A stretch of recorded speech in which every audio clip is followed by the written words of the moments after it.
Hey, lady, welcome back to the Lioness Method podcast for female business owners, entrepreneurs, and leaders who are passionate about growing their leadership skills, building amazing teams, and solving real-life problems with a growth mindset. I'm your host, Narissa Sue, and today we're going to be speaking to my amazing friend, Lane Kennedy. Lane is today's no-nonsense, modern-day calm maker, and that is not an understated statement there. I feel calmer already. She's not your ordinary meditation teacher. She's a holistic practitioner, mindfulness teacher, DNA nerd, and host of Recover Like a Mother. So welcome, Lane. So good to be with you, Narissa. Thanks for having me on the show. Of course. Oh my gosh, I was so excited to do this because I feel like I had the opportunity to be on your podcast, Recover Like a Mother. And it's just been so much fun. I think we vibe really well together. And I am even more excited to learn more about you today. So, yeah, it's really nice to meet people in the online world and then create a relationship with them, right? It's very different than when you meet somebody out in the world, the grocery store, at the park, or the library, right? It's just such an interesting experience. So I'm really grateful.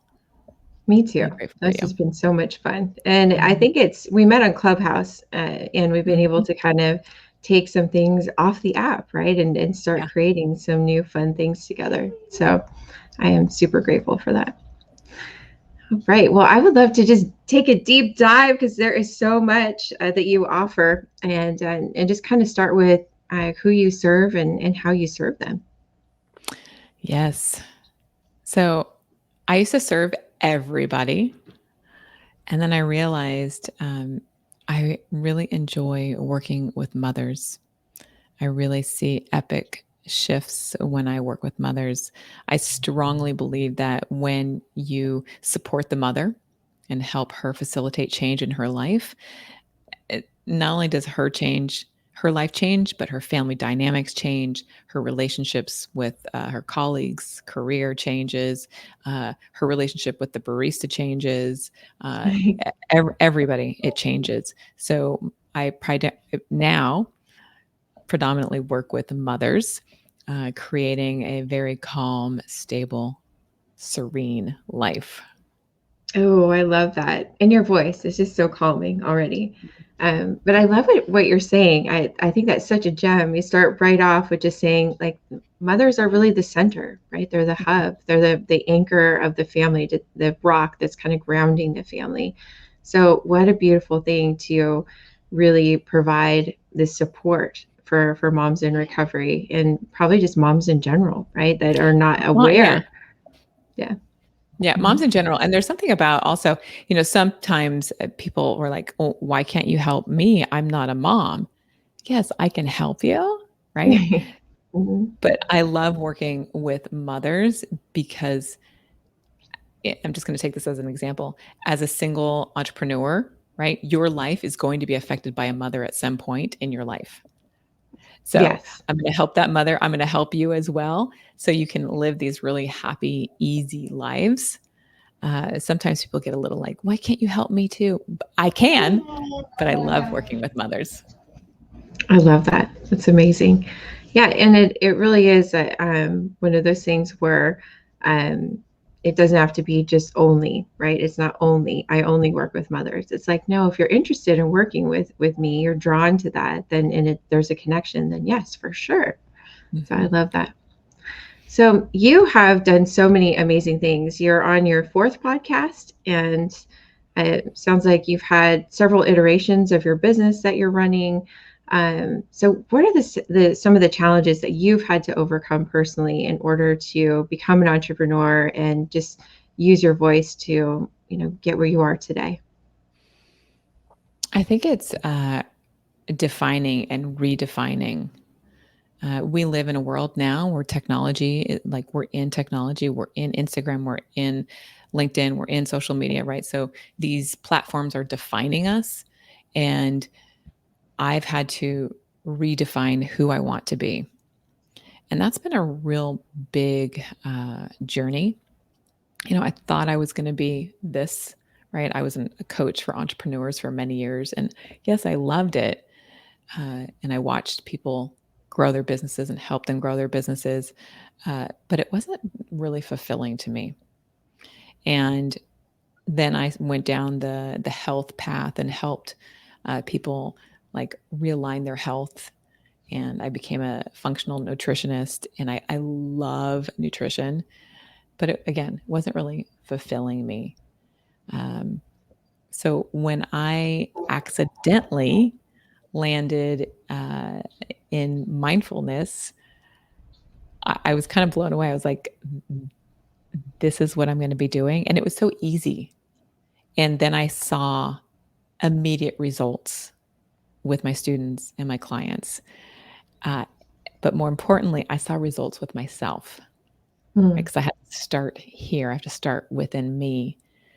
So it's been this again, I just go back to defining and redefining who I want to be and who I want to serve.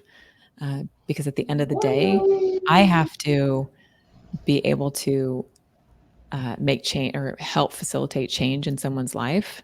And I want to do that the least or the most effortless. I love that. And I was always trying before. I was always like, oh, and I don't want to have that kind of feeling. I want to just The like struggle of it all. Yeah. Right. There's no more struggle. No more struggle. Amen. Mm-hmm. I love that. And there's a couple things that you said. You said mindfulness was easy, right? It's easy. But I want to point out that it's not easy for everybody, right? And so what I feel like you've been on this journey where you've kind of really honed in on your superpower. And I think that might be useful for the woman who's listening. That sometimes it's the things that are easy for us that are hard for others, and that's what our natural gifts are. And we often overlook the things that are easy for us as not being valuable because it comes to us, almost second nature, right? But it's so valuable to other people. It's so valuable to other people. And I love that you've stepped into that fully. Yeah, I think I was in my late 20s, and I used to have these like little gatherings and of women and some men. And we would like meditate and drink tea, and it would just grow naturally. People would just start coming over, and it was really easy. But I didn't really connect the dots, like how people were enjoying this and being fulfilled by it. Right. Mm-hmm. It took me another 20 years of going through all these different paths to come back to, oh, that's all I have to do is just open my mouth and share a message, and then everything changes. I love that. Mm-hmm. And then I guess that leads me to my next question, which you're just sort of started explaining, but how do you get inspiration and maintain your clarity for what you do? Because in the mindfulness category and being able to stay so calm, I know that you're a mom yourself, you're running, different businesses, you're working on a million things. Like, what is it for you that keeps you inspired and maintaining this magnificent calm that you have? So we can all feel it coming through in your voice right now. Yeah, the inspiration is I meditate. Mm. That's it. My inspiration comes from my practice. If I'm not practicing, if I'm not in it, then I'm stagnant and I can't serve, and I feel crispy and edgy and anxious. And so as soon as I start to feel my stomach get tight, I know that there's no inspiration and that I need to practice. So a lot of times I can go on a walk, like before our time together, I took a walk and I didn't plug in. I just took a walk. right? It's because a lot of times what I'll do is like, I have to listen to a book. I have to be learning. I have to be inspired by a podcast or someone else. And so the walk allowed me just to be in the moment. And that is inspiring. Like just being in the present moment, watching my dogs get all twisted up in their leashes, and I'm just laughing at them. So I think the inspiration comes when I pause, when I practice, when I'm not thinking about other things. I hope that answers your question. No, that totally does. And I think that it's also very beautiful because you keep pointing back to the simplicity. Sorry, my son's in the background. He's at home today. So we're gonna have some real life interruptions. Real. He's slamming the door and screaming in the background. Oh, good. But just I was having this conversation actually with a friend today, and I was just, talking about how keeping things so clean and simple is such a beautiful way to live, because it really does bring that peace and calm to us, and clarity, so we can make decisions. And no, I don't think I would give my peace away for anybody at this point. It's like there's nothing that is worth that. And I also love the awareness where you're talking about. You said, when I feel my stomach get tight, I know it's time to do my practice. And I know that the woman that's listening right now is probably like, oh yeah, sometimes maybe that's what that is, that tightness in my body. So I love that self-awareness. And for the person listening, then It's taken a long time. It's taken a long time for me to get that. I love that. But that's a real gem right there. It's just that awareness, and knowing that the person listening can gain that awareness by working with you in meditation. And you also do breath work too. I love that. Mm-hmm. Big fan of the breath work. Yes, we're all about breath work. We have that in common too. So I know that you've also had to pivot lots, because it sounds like, you have gone through working through, you said you were working with entrepreneurs, and now you're dedicated to working with moms. So what role has adaptability played in your success? It's huge. I think for when I was in the entrepreneur space, I really held on to it, right? I ran that podcast for like 5 years. I was in a huge mastermind. I was paying lots of money. I was on the track, right? I was doing all of everything. It was hard hustle. And I wasn't happy or fulfilled. And I had to have like a hard talk with myself. Right? Like I had to really come to like, is this really it? Like I'm working so hard and this is it. And so adaptability has allowed me to not judge myself. I could have easily gone down like, oh, you're just such a failure, and, had the shame spiral. But what I did instead is that I invited that part of my world, that crew, that tribe of people into, my next thing that I was doing, which was wellness and nutrition. And then they got to, they had the opportunity to learn about their microbiome, and they got to learn about, what to put in their body in order to sleep.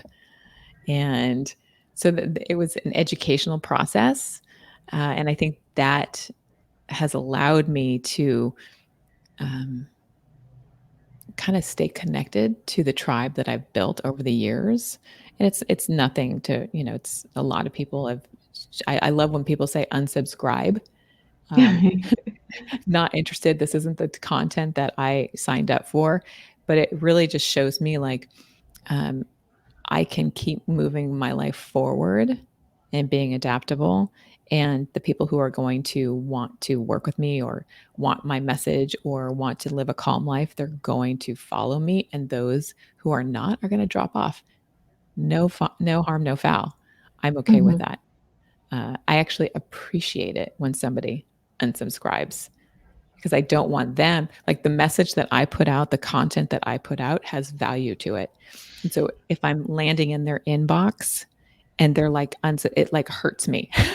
Right? Like, but then when they unsubscribe, I'm like, oh, thank you. It's so freeing. I love that. Yes. Yeah. That's amazing. I had a client that I worked with, a woman that was a woman that had her own business, and we worked together specifically because of the email issue.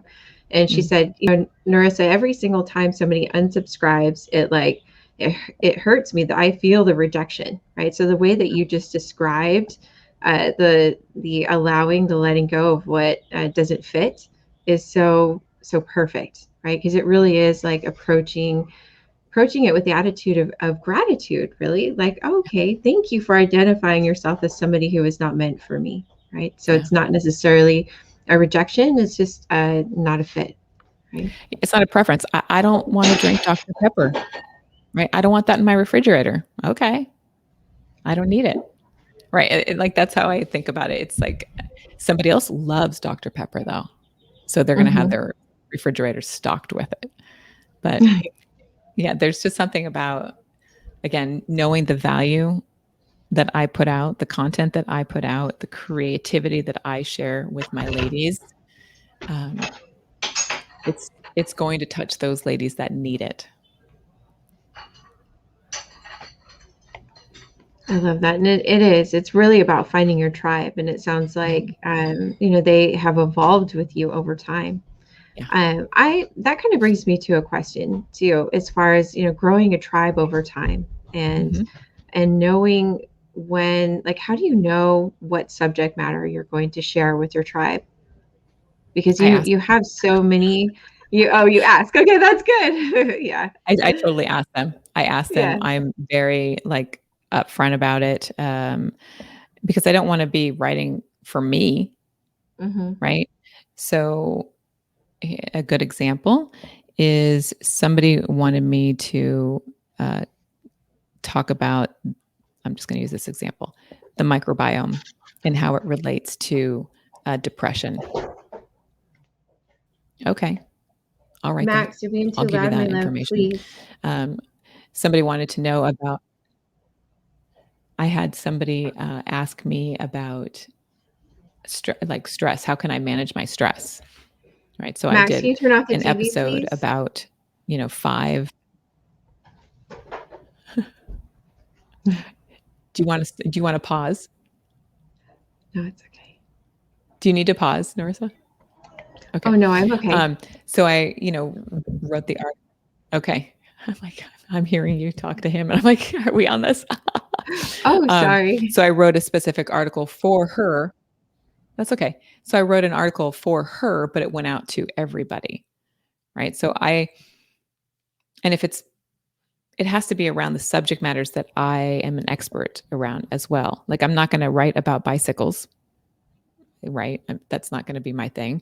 But I will, share content around health and wellness, your DNA, epigenetics, the neurobiology of your brain and the calmness and, stress. Like, I can share all that kind of stuff, but my people kind of know that that's what I'm going to be sharing about. I love that. Yeah, no, sorry. I thought I muted my mic because he's just jumping off the couch. He broke a glass. I'm like, oh my goodness. Yeah, this is what happens when you're working from home. So a total example of it. I love the depth of your knowledge, because you are so knowledgeable in different areas, and I think it all kind of relates to like this holistic wellness, which I love. But I know that one of your specialties is really mindfulness. And what are some tips that you can share for us to bring more calm into a mother's life and just in general that you'd want to share? Well, like I had mentioned earlier, just unplugging, right? Like, I went on that walk without my phone. I didn't listen to a podcast or an audiobook, or I didn't make a phone call to a girlfriend, right? I was just in the present moment. And I think that one tip can change someone's life.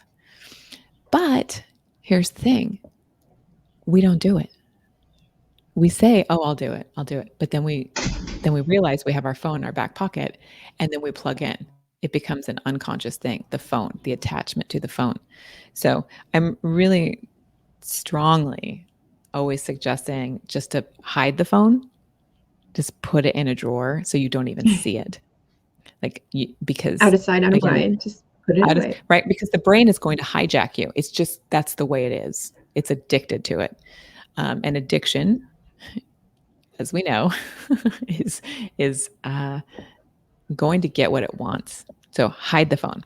The other thing that I always share with people is just looking at something green, natural, green grass, green trees, green flowers, green stems, green broccoli, green. The color green triggers our brain, it makes us feel better. So green.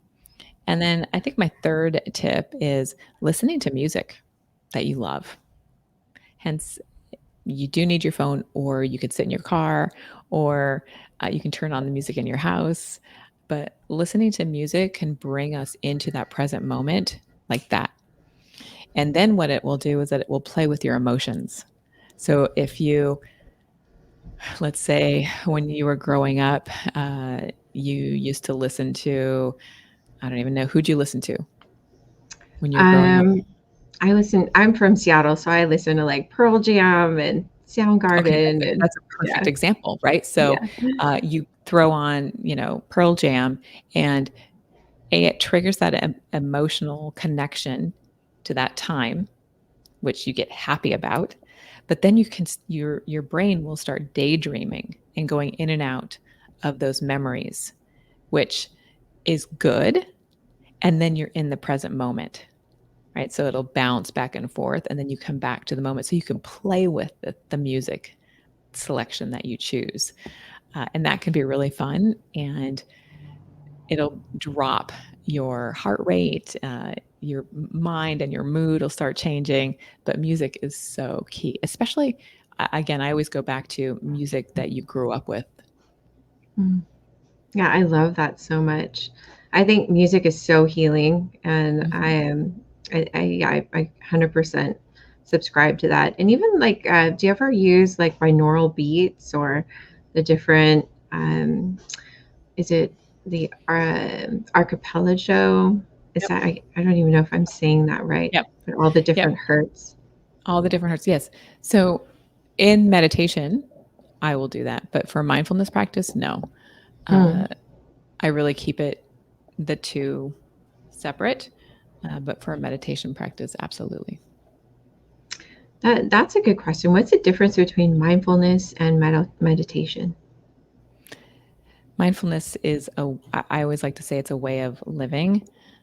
It's being in the present moment. Meditation is a practice, and you can pay a lot of money to get that practice. You can get trained in practice. You can watch YouTube to get practices. You can listen to somebody to get a practice. But mindfulness is really being in that present moment. Amazing. I love that. And also I know that the mindfulness and well, I guess the next question I had was more about your podcast too, because I love the Recover Like a Mother podcast. And I know we're kind of talking about mindfulness today, but I think it's also important to mention the work that you're doing there, because I love that you're working with mothers in recovery. Can you tell us more about that project? Mm-hmm. Yeah. So when the pandemic hit, I'm sober a long time, and I had this aha moment of there are women who are drinking, who are putting their kids in their rooms and locking them in the rooms, and uh, wives are getting beaten, and like, I know this is happening. And so I have been very quiet about my recovery for many, many years. I haven't really talked about it publicly. And for the last maybe 5 years, there's been this big surge of recovery in the online space. Again, how we opened up our conversation. Uh, Yeah. Things are changing. And I think it was this there's an opportunity for me to show recovery and to share recovery right now to help more women. And so Recover Like a Mother was born. It's really focusing on, again, the mother who, she might be looking at sobriety. She may be 10 years sober and she's kind of tired of her sobriety. So what does she do? How does she get to the next level in her life? I think there's also some of the conversations that I'm having there is that, we get sober and then it's like, well, now what? There's a lot of now what? And this goes back to that redefining yourself. And in recovery, we're allowed to do that over and over and Yes. over again. So those are the conversations that I'm having over at Recover Like a Mother that have been really enjoyable and inspiring. I was just talking to someone today and she said, incredible. The episode that you just released was incredible. And it was an incredible episode. Every woman that I've had on as, just have been incredible speakers. Yeah. So it's been really, really fun. And then in between, I get to weave in, health stuff or sleep stuff, which is great too. Yeah, I love that. And it's so timely and it's needed, right? Because all the other moms that I talk to, they're all struggling with something right now, right? And I think so recovery can mean a lot of different things. And I think as moms, I think just having voices out in the world, hearing other mothers talk about openly and very frankly, being vulnerable about the struggles that they're having is so incredibly powerful because I think early motherhood can feel incredibly isolating, whether you have family around you or not, right? You need other mothers. Like we definitely need that community. And we also need to know that we're not crazy. Yes. So I love that you're giving moms a voice. Yes. And there is something about that. There's a difference between somebody having a 24-year-old and a 2-year-old, but they're both experiencing recovery, right? Yes. They're both going through motherhood. They're both trying to be their best selves. So how do they do that? That's what these conversations are about. Yeah, I love that. Yeah, and it really is a range, but I think I guess I mentioned new moms because I have a lot of friends that are new moms in my life. Yeah. And I feel like when I was a new mom, my lifeline was having other mothers who were way ahead of me to give me to share their wisdom, right? And to be there to shine the light and be like, it's not going to be like this forever. It just changes. Yeah, it just changes constantly. So if it's good, enjoy it. If it's terrible, it's going to pass in just a moment. Right? That's right. I love that. Well, what are just speaking of kind of going back to your business, I guess, because you had talked about kind of moving through different transitions and things. How do you, or what are some things that you have done that were beneficial to you in making those transitions? Networking. Not working. Okay. Networking. Seriously, networking. I talked about that mastermind that I was in. And, I paid a lot of money to be a part of it. But those people, if I need something, they're like, sure, what do you need? Like, let's do it. Really keeping those connections going. So I think that's been really, really beneficial. And then having an assistant. Like, she's been with me for like 10 years and she just keeps things going. She's watched all the iterations and she cheers me on and she keeps me organized when I can't be. At the beginning of the pandemic, I was like, what is happening? And she kind of stepped up and was like, okay, I've got this.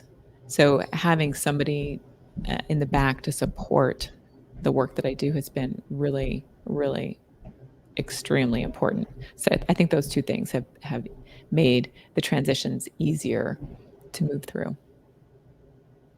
Beautiful. I love that advice. I know the person listening is probably like, oh, I should get an assistant. That was your cue to go ahead and hire somebody to help out. And there's so many, here's something else. There are so many mothers, I'm just going to plug the moms, who would love to work 10 hours, right? They want to do something when they're like taking care of their toddler. They're not working full time anymore. And now they're like, what am I going to do? Give them an opportunity, right? Go into those boss mom groups and find a mom that will help you, and she will be so happy and you will be so happy. Yeah, I love that. It really is all about just making the connections. Again, that's how we met as well. And just being willing to support, right? I think the biggest part of networking that I found is the willingness to give and just give and give from your overflow. I mean, you don't want to give from a place where you feel exhausted or like over giving, which I'm like, can you do that? I'm like, yes, as a codependent, I can overgive. But or previous codependent, right? But yeah, just the willingness to give and just to, like you said, I love that you said that your assistant cheers you on, because we need women in our corner to cheer us on. And I think that's what it's all about at the end of the day is women learning how to be in community with each other without competition. There's no, egos. It's like, let's figure out how to help each other and help each other win. Right. And ultimately that supports our families and our communities, and it just makes it a lot more fun. It's so much easier. Yes. Like bring on the ease. Yes. It's all about drop the struggle. And I think it really is about, again, just keeping it really simple and clean. Love that. Well, I want to be really mindful of your time. I know that we've been chatting for a while, so I have one more question for you, or actually maybe two if we're good. Yeah, let's do it. Yeah, awesome. So what's your biggest challenge right now with your business that if it were solved, you'd be able to earn more money, have more time, or freedom? And I guess which one of those three is most important to you right now? Biggest challenge.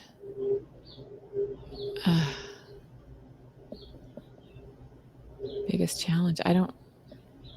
More time maybe? But then it's not really that because I have time. My son is in camp right now, so that's not really the excuse. I'm networking, so I'm making great connections. Biggest challenge.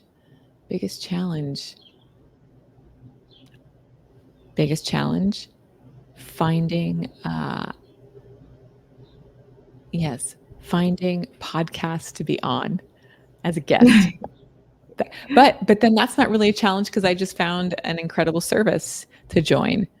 Right. So it's like, what the challenge? I don't have any challenges right now, Riz. I don't. Okay. Well, hey, that's all right. That's good. I love that. That's amazing. Yeah. I mean, everything is kind of in the flow. And I think that is something to take note of. Like, I enjoy the little obstacles that I have to go through every day. I enjoy the work that I'm doing. So there's not really any big challenges. It's like, it's an honor. It's a privilege to do the work that I do now. One of the here's something. The city of San Francisco is not open yet. And that's a big challenge because they're one of my clients. And I'm like, come on, can you open up yet now? Like, can you bring me back? I'm ready. So that's a challenge, but I'm like, they know that I'm here. So when they're ready, they'll say, okay, let's go. So maybe that challenge is like, it's not on my timeline. So I have to just pause, and I have the opportunity to create other programs for other, companies, other organizations. So maybe that's a challenge.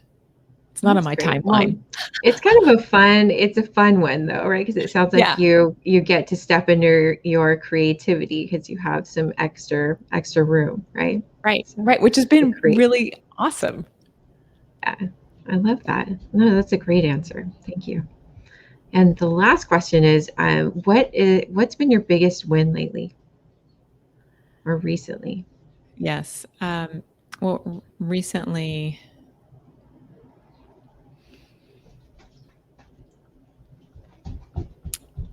I think it's around my son. And I won't get into details, but listening to myself around how to parent him. He's a neurodivergent kid, and there's a lot of opinions. There's a lot of opinions on how to parent anyway, or how to be a mother, and I try to stay neutral or stay out of it. But recently, being able to make a really clear decision, like a hell yes, I'm doing that, and watching it unfold, and it being the right thing to do, which has been really, really, that's a win. There's That's like a no more huge questioning, struggle in my head. Yeah. It's been really great. I love that. It sounds like you're really, she's so dialed in. I know. You're so dialed in. She's like, I've got my intuition just dialed in. I love it. That's where we all want to be, in that place where we're just so aligned that it's no longer a question, right? It's just that ease that you're talking about, where when it lines up, when things are aligned, you kind of have that flow that just goes all the way through every area of your life and allows you to just make decisions that are right for you. I love that. And for your son, your family, ultimately. It's so great. Well, awesome. Well, I really enjoyed our conversation. I know that even with the little hiccups, I know it's so funny. I'm like, my mute button didn't work, I guess. Well, Note to self for the future. It's all good. But where can the listeners reach you? Where's the best way to get a hold of you, to check out your offerings and your podcast and all the goodness? Sure. So the podcast is on every podcast player. It's Recover Like a Mother. You can check out my work at lanekennedy.com or recoverlikeamother.com. Both of those places will route you to me. On Instagram, it's recoverlikeamother_podcast. That's where I'm hanging out these days. So you can find me. Perfect. I love that. And I'll also drop your info down in the show notes too, so they can find you there. So fun. Well, so fun connecting with you. I always love hanging out with you, Riss. It's just, it like fills me, which is one of those things where, again, it's being tuned in, because I used to hang out with people just to hang out with them. I don't have to do that. I don't have to do that. Right. I get to have these opportunities to hang out with the people that I want to hang out with. It's so much more fulfilling. So thank you. Oh, thank you. I appreciate you. And I appreciate you for listening all the way through to the end of our podcast today. And we would just like to thank you for your time. And if you haven't subscribed yet, please hit the subscribe button so we can continue making more great content for you. And leave a comment if you'd like. And the last thing is, I always want to remind you guys to come and join us on Wednesday nights for the Breathwork Circle. It is virtual. It's every Wednesday night at 7 p.m. Pacific Standard Time. And I'll also drop that link in the show notes, but it is breathewithriss.com. So come and get your breath work on and come and do it. Check out Lane. She has amazing meditations. You can find her on Insight Timer and all the goodness on her website. So thanks again. And until next time, bye for now. Bye, guys. Bye.